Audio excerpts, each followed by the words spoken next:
Oke, langsung aja kita mulai. Jadi di webinar kali ini gue pengen bahas tentang Bitcoin itu zero sum atau bukan. Tapi ini bukan satu-satunya topik. Gue abis ini bakal jabarin ya, topik yang bakalan gue discuss. Tapi sebelum kita mulai guys ke webinar ya, gue pengen disclaimer dulu ya. Karena kita bakalan ngasih beberapa outlook yang actionable, yang teman-teman bisa take action. Beberapa altcoins yang lumayan menarik, dan bahkan outlook yang gue rasa lumayan daging ya. Ini ada beberapa data dari member yang kita ada share sebenarnya keluar. Cuma beberapa, ya kita nggak share semuanya. Tapi jadi gara-gara kita pengen share semua banyak data yang di belakang sini, gue pengen kasih disclaimer on dulu ya ke teman-teman. Karena pastiin kalau apapun yang gue sebut di sini, teman-teman paham dengan teman-teman lanjut nonton, kalian lanjut nonton, itu ini bukan ajakan jual beli investasi guys. Jadi gue nggak ada ngajak kalian buat beli kripto, gue nggak ada ngajak kalian buat beli kripto A, B, atau long, short, technical trading, dan sebagainya ya. Jadi ini cuma informasi yang gue share, meskipun bahkan ada outlook di belakang yang pastinya gue rasa actionable dan bermanfaat ya. Gue bakalan share beberapa data yang bakalan taruh kalian ke edge dalam market guys. Yang bakalan kasih kalian alpha dalam market. Karena gue rasa sekarang itu semuanya tentang informasi. Informasi itu udah baik banget guys di luar ya. Sekarang tuh lu ke Twitter, lu cari contoh ya, lu cari ke Twitter sekarang Bitcoin Outlook itu semua ada ribuan orang bikin chart Bitcoin hari ini naik turun naik turun naik turun. Dan gue di sini bakal ngefilter datanya. Gue udah cek banyak banget dari Bloomberg Analyst ya. Jadi di Bloomberg nih kan bisa ke suggested chart guys. Ya. Jadi ke Bloomberg publish chart atau nggak lu buka ke Beko namanya, Bloomberg Economics atau nggak di Bloomberg Intelligence ya. Jadi kita ada beberapa filter ya di sebelah sini. Jadi buat teman-teman yang nonton sampai habis pastinya dapat full manfaatnya. Cuma again kita nggak bisa kasih kalian saran finansial atau apapun itu ya. Jadi kita bakal bahas di webinar ini conclusion ya dari Bitcoin Zero Sum karena ini cukup rame gara-gara gue upload Reels. Terus saya dibalas sama satu crypto Twitter. Gue diserang sama sana sini. Tapi gue pengen buat kesimpulan di sini ya. Terusnya kita bakalan adain Bitcoin. Ini kayaknya teksnya dua double ya. Tapi gue bakalan adain Bitcoin Market Outlook. Terusnya apakah ada potensi extended cycle? Extended cycle itu apa? Nanti gue akan jelasin. Sama apakah ini out season? Ya Bitcoin breakout. Barusan dari 4 hari belakang itu Bitcoin naik gila-gilaan. Apakah ini cuma temporary pump? Atau ini permulaan dari out season? Ya, jadi langsung aja kita mulai. Jadi kita mulai dari the drama ya, the Bitcoin Zero Sum drama. Jadi kita recap dulu ya. Gue pengen recap dulu. Apa itu Bitcoin Zero Sum? Zero sum itu kondisi di mana kalau mau ada yang untung, itu harus ada yang rugi. Itu bahasa paling ilmiah, bahasa paling simple ya, bahasa paling nongkrongnya lah ya. Jadi dalam game teori itu ada tiga tipe guys, ada positive sum, ada zero sum, sama ada negative sum ya. Jadi positive sum ya gue secara singkat itu Bitcoin by technology wise itu positif karena jumlah adoption by user itu semakin banyak. Ya ini gue ngerekap aja tentang drama Bitcoin zero sum ya. Terusnya dalam perspektif trading sama investasi, which yang kita sedang lakukan sekarang ya, kita tuh sekarang lagi trading sama investasi. Ya, jadi kalau teman-teman beli Bitcoin di 16.000 terusnya naik ke 100.000, terusnya teman-teman jual di 100.000, itu zero sum. Karena buat naiknya itu harus ada orang yang rugi, alias zero sum ya, kita bilang ya. Jadi dalam perspektif trading perpetual, derivatif, futures, itu zero sum. Dalam investasi juga zero sum ya. Terusnya dalam perspektif negatif sum itu cost of production. Jadi kalau teman-teman pakai miners, terusnya ada fee-fee di luar sana ya. Jadi misal exchange nih ada funding fee yaitu kita bisa bilangnya itu negatif sum. Jadi by ada tiga perspektif yang kita bisa lihat ya, ada positif, zero sama negatif. Cuma yang kita sedang melakukan sekarang tindakan kita teman-teman di sini, gue yakin teman-teman sini bukan in it for the technology guys. Kita semua di sini sekarang itu bukan ke Bitcoin gara-gara Bitcoin itu teknologinya bagus, bukan buat share ke orang gara-gara Bitcoin ini bagus terus kita ajak menggunakan Bitcoin Network. Gue rasa bukan itu. Jadi kita approach-nya, kita di sini itu bukan positive sum. Gue rasa kita di sini juga bukan miners. Ya mungkin ada ya beberapa di sini yang mining Bitcoin, ada yang mining altcoins kayak Ethereum dan sebagainya. Mungkin ada beberapa. Tapi gue rasa di sini semuanya, hampir semuanya, 99,9% itu in it for the money guys. Setuju gak sih sampai sini? Semua orang yang ada di sini itu masuk ke crypto, masuk ke Bitcoin market, itu bukan buat mengembangkan teknologinya biar semakin banyak orang yang menggunakan. Ya seandainya lu mengembangkan teknologinya, itu biar semakin tinggi adopsi rate-nya, semakin naik altcoins lu dan sebagainya, itu kan ujung-ujungnya masuk ke trading sama investing. Jadi intensi kita buat masuk, itu pastinya zero sum. Tapi apakah zero sum itu sesuatu yang negatif? Enggak. Karena teman-teman perlu pahamin ya, di saat zero sum itu happening, artinya kita adopt the strongest mental model di sini ya. Kita semua itu trader sama investors di market crypto. Ya, 99,9%. Mungkin sini ada yang miners, ada yang sebagainya, tapi kita tektokan. Ya, kita ngambil barang dari exchange, kita ngambil barang dari market maker dan sebagainya, itu trader sama investors ya. Yang teman-teman perlu pahamin ya, data itu penting guys buat menangin di market yang zero sum ini. Jadi di kondisi market yang zero sum, yang tadi gue bilang ya, ada yang untung, ada yang rugi. Ya, gimana caranya kita positioning diri kita ke pihak yang untung? Kan itu kan pertanyaannya. Ya, sekarang kan pertanyaannya bukan lagi Bitcoin itu zero sum atau apa, itu kan nggak ngaruh sesuai banyak banget komen di luar sana. Tapi kan gimana caranya kita memposisikan diri biar kita itu dapat di tempat yang kita itu menang, ya bukan di tempat yang kalah. Jadi di saat kita menang, pastinya ada yang kalah di sebaliknya. Ya, kita gimana cara positioning ini ya? Jadi ada 2.700 orang di sini, gimana caranya biar 2.700 semua di sini itu positioning itu mereka menang? Kan itu kan pertanyaan besar ya. Ya. Jadi gue rasa gue pengen present ke teman-teman semua ya, data-data yang bakalan kasih kalian edge the market ya, edge to win in the market ya. Jadi data-data yang gue rasa bakalan bermanfaat, yang bakalan buat kalian lebih tenang sama condition market sekarang dan sebagainya. Tapi sebelum itu, gue pengen bahas dulu ya, karena cukup banyak orang yang bilang kenapa gue anti Bitcoin. Gue nggak anti Bitcoin, gue pro Bitcoin. Gue bakal jelasin di webinar ini ya. Jadi kenapa Bitcoin? Ya, gue bilang Bitcoin itu could be the one of the best investments ya dalam beberapa tahun ke depan. Ya, jadi Bitcoin itu satu-satunya cara atau tempat atau alat instrumen investasi buat transfer kekayaan 100 tahun ke depan. Misal, ya sekarang 1925, ya kita fast forward ke belakang, 100 tahun ke belakang, jadi 1925, gimana caranya pada saat itu misal lu punya 1 juta dolar, lu transfer kekayaan lu dari 1925 sampai sekarang? Jawabannya nggak ada. Nggak ada instrumen aset investasi yang bisa mempertahankan inflation gap sebesar itu. Ya, kita tahu ya, tahun 1971 itu ada gold sama fiat standarsnya dilepas ya, gold standards. Terus kita tahu si Nixon itu ngelakuin beberapa kebijakan yang lainnya ya. Tahun 2008 itu subprime mortgage dan sebagainya. Jadi belum ada harta, belum ada aset kelas yang bisa transfer wealth kita 100 tahun ke depannya. Tapi sekarang kita dihadapin sama yang namanya itu Bitcoin ya. Ini gue tunjukin chart ya guys ya. Sebelum itu gue di sebelah sini ya. Jadi bonds ya, gue bakal compare sama beberapa instrumen investasi ya. Jadi bonds contohnya kayak government itu punya return on average 3-5%. Jadi kalau beli fixed rate di Indo itu dapetnya 6 by the way ya. Kalau di luar yang US itu 4 sekarang. Lu beli Indo tuh 4. Inflation itu kayak yang gue bilang beda-beda. Setiap orang tuh punya CPI basketnya masing-masing. Cuma kurang lebih CPI basket people on average itu 15%. Jadi gue patokin angka 15%. Jadi net gain lo kalau beli bonds kurang lebih itu minus 10 guys. Tergantung ya gain inflation lu berapa. Tapi lu minus 10 kalau beli bonds. Gold itu kurang lebih kalau lu cek returnnya dari beberapa tahun ke belakang. Sejak gold ETF itu 6% guys per year. Ada yang bilang gold itu sebagai cash. Gue lumayan setuju.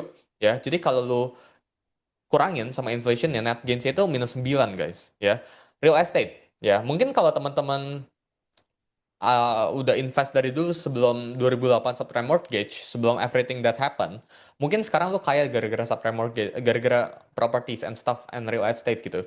Cuma yang teman-teman perlu pahamin sini, real estate by on average lu pukul rata CAGR-nya itu 10% per tahun, ya. Maintenance fee itu 3%, jadi net gains lu itu kurang lebih 8 guys, karena 10 kurang 3, 7, ya. Inflation average orang-orang, CPI basket setiap orang beda-beda, cuma kita pukul rata aja 15, itu dapat di 8 guys kurang lebih ya. S&P 500 net gains lu itu BP, tapi apakah S&P itu bisa selamanya jadi opsi? Enggak, karena apakah US itu bakal selamanya jadi negara yang superpower, negara yang adidaya? Enggak jawabannya ya. Jadi returnnya S&P kurang lebih itu bakalan netralin ya sama jumlah inflation lo ya. Dan kalau orang-orang bilang di abad ke-19an kita tuh dapat gold ya, atau kita dapat stocks, bener kan? Jadi orang-orang dulu kalau lu invest stocks barengan sama Warren Buffett itu lu lu bisa kaya gitu ya. Tapi sekarang apakah investing into stocks bisa sekaya kayak dulu dapetin return sampai ribuan persen? Enggak jawabannya ya. Buat beberapa orang yang jago satu dua against survivorship bias mungkin iya. Tapi buat beberapa doang guys. Tapi buat sebagian besarnya apakah bisa? Enggak jawabannya ya. 21st ya, abad ke-20 real estate mungkin teman-teman orang tuanya yang punya orang tua kalau invest into properties di abad ke-20 mungkin sekarang very rich Ya, tapi apakah sekarang lu bisa reach lewat properti udah sangat kecil, guys. Udah nggak bisa. Ya, momentumnya itu sekarang all into mana? Ya, di abad ke-21 ini ya, di tahun 2025 ini, yaitu crypto market, Bitcoin. Jadi teman-teman itu harus belajar adopsi di saat everything itu uncertain. Ini gue sering bilang ya. Di saat World Wide Web, internet boom, itu semua orang skeptis. Tapi sekarang semua orang pakai internet. Ya, tapi kalau dulu lu ngerti domain trading, lu jadi kaya banget sekarang. Bener kan? Jadi di saat semua orang skeptis, itu waktunya buat lu lompat, itu waktunya buat lu masuk. Karena again ya, bukan berarti semua hal-hal yang kecil-kecil lu rasa ini bakal jadi the future dan sebagainya. Tapi again lu harus reanalyze semuanya. Dan per hari ini, crypto itu bakal jadi one of the big boom ke depannya. Ya, sesuai beberapa analisis yang lu bisa nonton lah podcast di luar, ya, Sailor bisa nonton dari beberapa data provider lu bisa nonton dan sebagainya. Ya, jadi kurang lebih sekarang itu Bitcoin itu salah satu momentum, ya ini kita bilangnya like stocks wise ya, like equity lah ya kita bilangnya. Ya, jadi bayangin kalian di tahun 1900 ya, gold itu kan nggak perfect guys, emas itu kan nggak sempurna, bener nggak sih? Gimana caranya lo transport kiloan emas dari negara ke negara itu kan susah ya. Tapi dengan Bitcoin itu bisa dengan dark market, OTC dan sebagainya itu possible. Dan Bitcoin ini sekarang udah hit, belakang ini 123.000, ini harus dikoreksi ya, karena gue bikin slide-nya udah pas Bitcoin 122. Ternyata dia udah hit 123. Ya, dan Bitcoin ini 122, udah kita bilang guys, ini ada partner gue ya. Kita ada bilang berkali-kali, bahkan di live, kalau kalian cek di YouTube gua, kita bilang kalau target 120.000 itu terlalu rendah. Berkali-kali guys bilangnya. Kita bilang tuh 120.000 tuh terlalu rendah, banana zone bakal terjadi, alt season masih akan terjadi. Kita belum nowhere near the tip, peak cycle dan sebagainya. Tapi tetap guys, orang-orang tetap skeptis sama semua yang kita bilangin. Dan beberapa temanku ada yang cash out ke market crypto. Ya, ada yang udah mulai diversify dan sebagainya. Terus tiba-tiba Bitcoinnya breakout. Sekarang di 123 mereka enter. Tiba-tiba koreksi ke 116. Portfolionya jadi minus. Gue rasa itu jadi metafisik dari human behavior emang FOMO di saat marketnya top. Ya, yang teman-teman perlu pahamin, kalian harus banyak itu when market sideways guys. Bukan di saat marketnya itu lagi rally ke atas ya. Di saat kemarin ya, 4 day berturut-turut Bitcoin itu keep creating new all time high setiap hari. Itu bukan waktu ya buat lu beli. Lu belinya itu pas marketnya lagi sideways. Contoh, sekarang tuh lagi sideways. Ya, maybe if you have cash, terus lu ketinggalan sempurna, terus lu punya list altcoins yang lu pengen beli, mungkin waktu itu sekarang, bukan di saat marketnya boom rally. Ya, itu pertama. Dan gue udah bilang ya, kalau target 120 itu terlalu rendah, gue udah bilang target price base case gue itu 180.000, bull case itu 200 plus plus ribu, ya. Dan Bitcoin itu per detik ini, ya sejak dia hit ke 120.000 itu udah top 5 aset class guys. Dan soon ini bakal ngejar Apple ya, kalau dia hit 200.000 ini bakalan kurang lebih sama kayak Apple guys. Ya, jadi di saat Bitcoin ini udah top 5 dan soon ini bakalan catch up ke gold, bahkan jadi compare gold 2.0 Bitcoin ini, pas adoption udah tinggi, Bitcoin itu nggak bakalan punya net return kayak sekarang. Bitcoin itu bakalan mirip kayak S&P lah, dia returnnya cuma 10-20% per tahun. Ya, sekarang itu ARR ya, atau CAGR Compound Annual Growth Rate itu bisa hampir 40% guys. Kalau tarik 10 tahun, ya, lu dapetin CAGR 40%, itu gila banget loh. Ya, jadi yang temen-temen perlu pahamin di sebelah sini, Bitcoin udah top 5, dan gue rasa sekarang eventually bakalan jadi salah satu aset kelas yang terbesar dalam dunia ini ya. Bitcoin production versus ETF flow. Jadi kalau kalian tahu ya, 2024 10 Januari 2024 itu Bitcoin ETF tuh disetujuin. Semua orang hype, semua orang senang ya. Sekarang datanya menunjukkan jumlah flow Bitcoin alias jumlah ETF yang dibeli itu sangat banyak guys. Bahkan 2 kali lipat dari Bitcoin supply yang ada. Jadi gua rasa kita bakalan experience yang namanya itu supply shock guys namanya. Kita bakalan experience di saat semua orang itu udah terlalu pengen beli Bitcoin tapi nggak ada supply-nya. Itu kita bilangnya supply shock ya dalam economics theory ya. Dan Bitcoin flow ini 2 kali lipat ya, hampir 700.000. Tapi Bitcoin supply-nya 300.000 doang guys. Jadi 2x dari sekarang dan gua rasa ini bakal nimbulin shock yang berlebihan guys gue rasa ya buat overall market condition. Dan retail ya meskipun Bitcoin ini all time high ini masih belum balik ke market. Gue rasa ini gara-gara the great sideways guys. Itu gue sebutnya the great sideways di 2024 quarter 2 quarter 3 itu marketnya kan sideways gila-gilaan. Ya. Itu selama hampir 6 bulan marketnya sideways. Gue rasa retail itu trauma di situ. Karena kalau kalian cek retail activity-nya, pada saat Bitcoin itu breakout dan hampir nyentuh all time high di 70-60 ribu, itu baik banget guys retail yang FOMO. Terusnya mereka tuh dihadapin sama Bitcoin sideways selama 6 bulan, mereka udah trauma sekarang sama market crypto. Ya, jadi retail itu selalu telat, retail itu selalu salah. Majority is always wrong. Dan di saat kita bilangnya retail ya dan kita bilangnya udah mulai masuk, itu waktunya buat kita exit guys. Itu ada indikator ya, kalau lu cek di CryptoQuant itu ada, dan ini kita ada share di internal sebenarnya ya, tentang retail activity ya, through trading volume search itu ada data ya kalau lu cek di CryptoQuant ya. Jadi per hari ini retail itu masih belum masuk, dan gua rasa 120 itu masih early.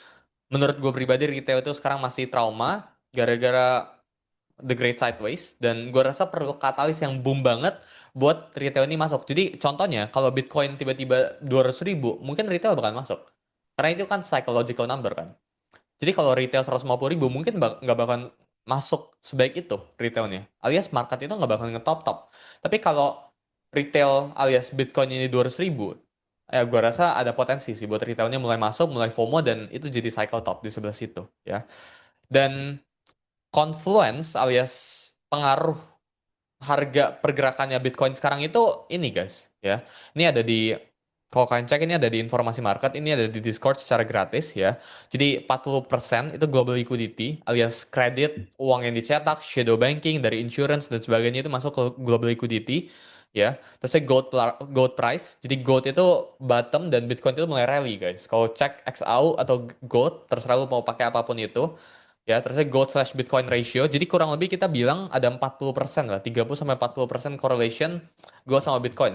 Ya sama investor risk appetite. Maksudnya kayak gimana? Investor itu lagi pengen risk on atau risk off. Ya. Di saat marketnya itu very good, di saat S&P all time high, investor itu pengen risk on, otomatis itu bakalan ngaruh ke harga Bitcoin. Ya, jadi yang mempengaruhi mostly itu global liquidity sama risk on investors appetite ya. Dan gua rasa teman-teman bisa compare ya gold sama Bitcoin itu ada monthly lead guys, ada 6 month lead, dan kita bisa lihat ini sebenarnya mirip-mirip dengan yang namanya itu M2 guys ya. Jadi kita ada kemarin gue ada live buat scriptnya, teman-teman bisa cek di live YouTube gue. Kita ada bilang kalau Bitcoin versus gold bahkan global liquidity itu showing up guys. Jadi 140 ribu di cycle ini itu hampir pasti. Target berikut kita itu apa? 138. Kemarin kita ada ungkapkan di live ya. Alasannya apa? Gue ada share nanti ya. Jadi 138 itu jadi salah satu price targetnya. Dan gue rasa 180 itu jadi minimum targetnya buat cycle kali ini. Jadi 2025, 2026, 180 ribu. Apa dampaknya buat altcoins ya? Pasti rally dong. Ya di saat Bitcoin 180 ribu, altcoinsnya bakal ikutan rally. Ini investors Bitcoin, ini bakal switch token mereka, bakal switch Bitcoin mereka ke altcoins. Di situ baru alt season ya. Jadi sky's the limit for now untuk Bitcoin. Dan Bitcoin ini kayak yang gue bilang ya, punya korelasi yang cukup tinggi dengan global liquidity. Dan oleh karena itu ini ada yang namanya global liquidity cycle. Agustus ada potensi sideways guys. Jadi turunin ekspektasi atau manage your expectation guys. Jangan, mungkin di bulan Juli ini kita akan rally gila-gilaan. Ya, ini cuma temporary sideways pause, nanti bakal rally lagi lanjut jebol ke atas. Kayak yang gue bilang 125 sampai 153 di bulan ini. Tapi Agustus gue rasa waktunya buat temen-temen waspada. Ya, gue bukan bilang bakalan koreksi, gue bukan bilang bakalan ngedam, tapi waspada guys. Karena global liquidity-nya itu showing penengkukan guys di sebelah sini ya. Jadi turunin ekspektasi buat bulan Agustus 2025. Juli ini bakal lanjut rally ya. Target price itu maksimalnya range-nya yang gua ada tulis ya di slide belakang itu, yaitu 125 sampai 153 ribu ya. Dan based on yang tadi gue bilang global liquidity itu nunjukin up guys ya. M2 ini ada tunjukin up, jadi M2 ini nggak cuma satu guys ya, jadi ada M1, M2, M3 itu ada guys by the way teorinya ya. Jadi kenapa M2? Karena kita ngukurnya yang paling correlated kan dengan Bitcoin, dan yang paling correlated itu M2 based on data sini ya. Dan pergerakan Bitcoin sekarang itu mirip dengan Trump 1.0 guys. Kita bilangnya Trumponomics. Trumponomics itu Trump economics ya. Jadi di saat Trump menjabat itu ekonominya itu unik guys. Menarik. Jadi presiden lain kalau menjabat, contohnya Joe Biden ya, nggak ada guys. Joe Biden economics nggak ada. Tapi Trump itu gara-gara populer banget, gara-gara kontroversial dan populer, orang buatin istilah guys. Namanya itu Trumponomics, itu setahu gue ada di Wikipedia ya. Dan sekarang itu Bitcoin sekarang itu mirip banget dengan harganya itu 2017 2018. Jadi gue rasa ini bakalan correlate dan bakalan rally ke 200 ribuan ya sebagai bull case ya. 180 itu sebagai base case-nya ya. Dan ini yang tadi gue bilang ya, 125 sampai 153 di bulan Juli ini. Jadi sekarang itu maksimumnya kan di 123. Ya, kita bahkan revisit at least ke 125 based on Bitcoin seasonality ya in July ya. Ini positive months ya. Kita ambil average-nya dapat di 125 sampai 153. Kalau lu tambahin 153 tambah 125, ini dapat di 138 guys. Kalau hitung ya. Jadi 138 itu median case-nya buat Bitcoin di Juli ini ya. Gua rasa ada salah satu hal yang teman-teman bisa patut buat perhatiin, ya, ada potensi waspada koreksi, guys. Apakah Juli ini akan lanjut rally? Iya. Ya, cuma waspada koreksi 5-10% buat altcoins teman-teman. Ini sebenarnya slide-nya gue udah buat dari pagian, guys, ya. Cuma baru presentnya malam. Kalau dari pagi, mungkin teman-teman sekarang udah bisa save up ya. Cuma yang teman-teman perlu pahamin, waspada ada koreksi 5-10%, mungkin 1 minggu ke depan ini. Ya, jadi sepanjang sideways ini, atau bahkan CPI nanti, ini udah CPI ya harusnya ya. Dan resulting to good or bad to the market crypto ini bakalan ada potensi koreksi sementara guys. Tapi arah besarnya tetap up. Jadi lu cek di total tree, lu cek di others dominance dan sebagainya tetap up arah ujung ke atasnya. Ya. Bitcoin next support kayak yang gue bilang ada di 138, reasonnya ada dua. Kita ngitung dari positive month saya, kita ambil average ya dapat di 138. Jadi kita nggak sembarangan tembak angka guys ya. Sama dia ada di Fibonacci retracement zone-nya ya, extension zone-nya sebelah sini. Salah satu hal yang teman-teman perlu perhatikan itu harus selalu compare Bitcoin dengan altcoins ya. Jadi misal sekarang nih lu trading ke mana gitu ya, lu trading altcoins, lu invest into alts A, B, C dan sebagainya. Apakah alts lu di spot itu berhasil outperform Bitcoin atau enggak? Ini konsep yang nggak pernah dibahas sama orang di luar sana loh. Di Indo, di luar pun sangat jarang guys ngebahas tentang konsep outperforming ini. Ya, jadi Bitcoin versus top 100 altcoin market cap itu kalah jauh guys. Ini data dari Bloomberg guys ya. Gue tadi ada narik. Ini kalah jauh guys dari 2024 Desember. Ya, sebelah sini ya. Jadi yang warna putih itu altcoins, ya, warna biru ini Bitcoin. Jadi apakah investing into altcoins itu selalu menguntungkan? Enggak juga. Ya, kalau lo invest dari 2024 awal, mungkin sekarang altcoins itu bisa minus 50-an%. Ada beberapa altcoins yang kita bilangnya belum bangkit sama sekali. Dan meskipun bangkit, apakah itu outperform Bitcoin? Enggak, jawabannya. Belum tentu. Ya, jadi yang teman-teman perlu perhatikan harus selalu di-compare sama Bitcoin. Ya, gua pagi ini baru shoot ya modul tentang cara outperform Bitcoin dan sebagainya.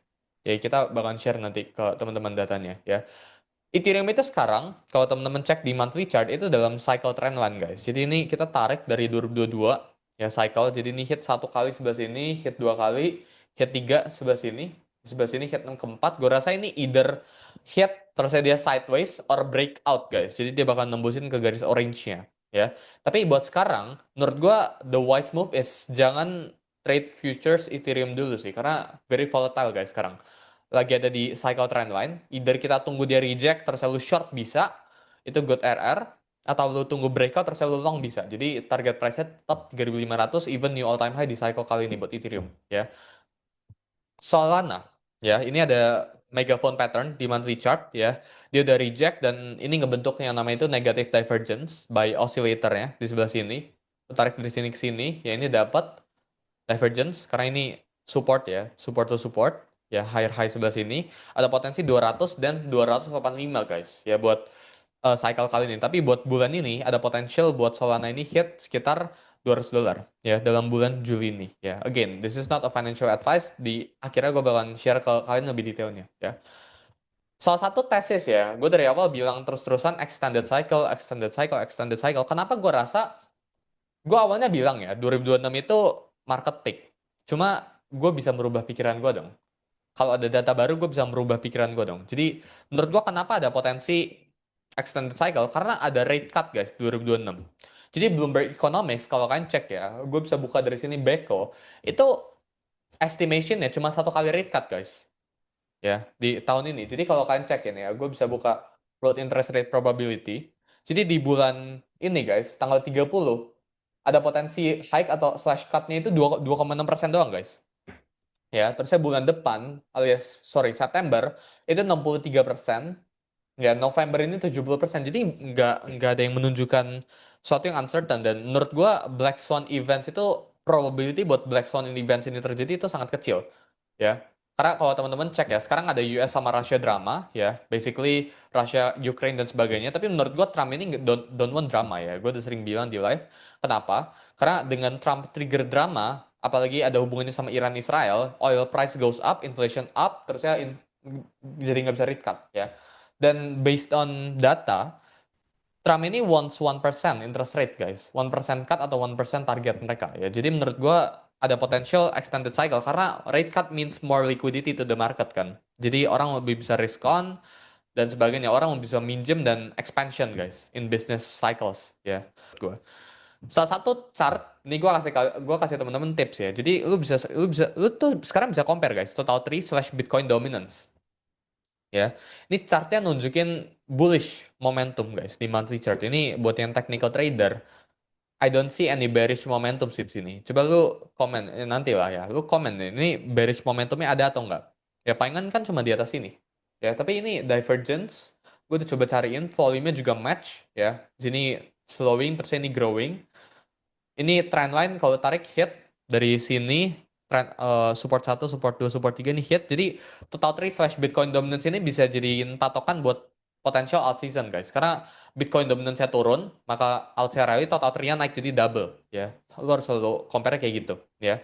Ini ticker yang lu bisa ketik langsung di trading view, total tree slash Bitcoin dominance, enter langsung. Ya, jadi mungkin teman-teman ada yang penasaran cara buatnya kayak gimana, tinggal kayak gitu ya kita buatnya. Ya, jadi gua rasa per detik ini dan 1 minggu ke depan atau bahkan di cycle alt season kali ini, menurut gua teman-teman harus hindarin yang namanya itu leverage, guys. Ya, leverage play itu sangat-sangat susah, guys, buat kalian optimalkan trading futures dan sebagainya. Sekarang itu lebih ke spot play sih, guys. Kenapa? Karena teman-teman harus realize ya, gue pagi ini ada buat post di informasi market. Ya mungkin teman-teman ada yang lihat, ada yang enggak. Di saat Bitcoin itu rally 4% ke 123, terusnya Bitcoin tiba-tiba di dump ya 5%, 4% ke bawah, itu altcoins-nya meninggal semua, guys, di sini. Jadi yang teman perlu pahamin, kalau tiba-tiba dikena shock dump kayak gitu, apa yang lu bakal lakuin? Lu kan liquidation. Jadi menurut gua kalau lu nggak ngerti leverage terlalu sebegitunya, hindarin lah, guys, leverage. Dan bahkan lu bisa ikutin portfolio allocation kita. Kita ada allocate 10% buat futures trading, ya. Jadi dari future, misal lu punya saham, ya lu allocate 100 juta, 10% kan. 10% dari 1 M kan 100 juta.